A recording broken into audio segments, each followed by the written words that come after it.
আসন্ন দুর্গাপূজা, প্রবারণা উৎসব, কঠিন চিবরদান ও বড়দিনের অনুষ্ঠানকে সামনে রেখে খাগড়াছড়ির মানিকছড়িতে উপজেলা প্রশাসনের আয়োজনে প্রশাসনিক কর্মকর্তা, ইমাম, পুরোহিত, ভান্তে, রাজনৈতিক নেতৃবৃন্দ, জনপ্রতিনিধি, ব্যবসায়ী প্রতিনিধি, পাড়া প্রধান, মৌজা প্রধান, সাংবাদিক ও গণ্যমান্য ব্যক্তিবর্গের উপস্থিতিতে সম্প্রীতি সভা অনুষ্ঠিত হয়েছে। সোমবার দুপুরে উপজেলা পরিষদ অডিটোরিয়ামে ইউনো তাহমিনা আফরোজ ভূঁইয়ার সভাপতিত্বে ও সমাজ সেবা কর্মকর্তা মোহাম্মদ আব্দুর রাশেদের সঞ্চালনায় অনুষ্ঠিত সম্প্রীতি সভায় প্রধান অতিথি ছিলেন খাগড়াছড়ি জেলা প্রশাসক এবিএম ইফতেখারুল ইসলাম। বক্তব্যে জেলা প্রশাসক বলেন, ধর্মীয় উৎসব পালনের মাধ্যমে ভ্রাতৃত্ব ও সৌহার্দ্যের বন্ধন আরও দৃঢ় হয়।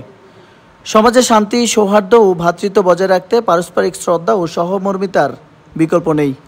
আসন্ন দুর্গাপূজা, প্রবারণা উৎসব, কঠিন চিবরদান ও আগামী বড়দিনের উৎসবকে ঘিরে কেউ যাতে পাহাড়ের সম্প্রীতি বিনষ্ট করতে না পারে সেদিকে সবাইকে সচেতন থাকার পাশাপাশি উপজেলা বিদ্যুৎ সরবরাহ সহ বিভিন্ন সমস্যা নিরসনে কাজ করার আশাবাদ ব্যক্ত করেন তিনি।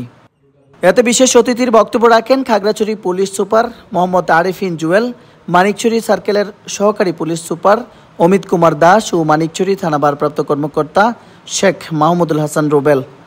এছাড়াও উপজেলা বিএনপি সভাপতি মোহাম্মদ এনামুল হক এনাম, প্যানেল চেয়ারম্যান মোহাম্মদ মোশাররফ হোসেন, উপজেলা জামায়াতে ইসলামের আমির মাওলানা মোহাম্মদ মনিরুজ্জামান, জাতীয় নাগরিক পার্টির উপজেলা প্রতিনিধি এস.এম. জাহাঙ্গীর আলম, বীর মুক্তিযোদ্ধা মোহাম্মদ দেলোয়ার হোসেন, সিনিয়র সাংবাদিক আব্দুল মান্নান, মানিকছড়ি বাজার জামে মসজিদের পেশ ইমাম ও খতিব মাওলানা নুরুল কবির, পার্বত্য হিন্দু উন্নয়ন সংসদের উপজেলা সভাপতি বাবুল দেওয়ানজি, রাঙ্গাপানি বৌদ্ধবিহারের প্রতিনিধি শ্রীমৎ সারা ভিক্ষু, সাপমারা ব্যাপিস্ট চার্চের প্রতিনিধি শিমুন কুমার ত্রিপুরা, পাড়া প্রধান কেজাই কারবারি ও মৌজা প্রধান কংলা চৌধুরী।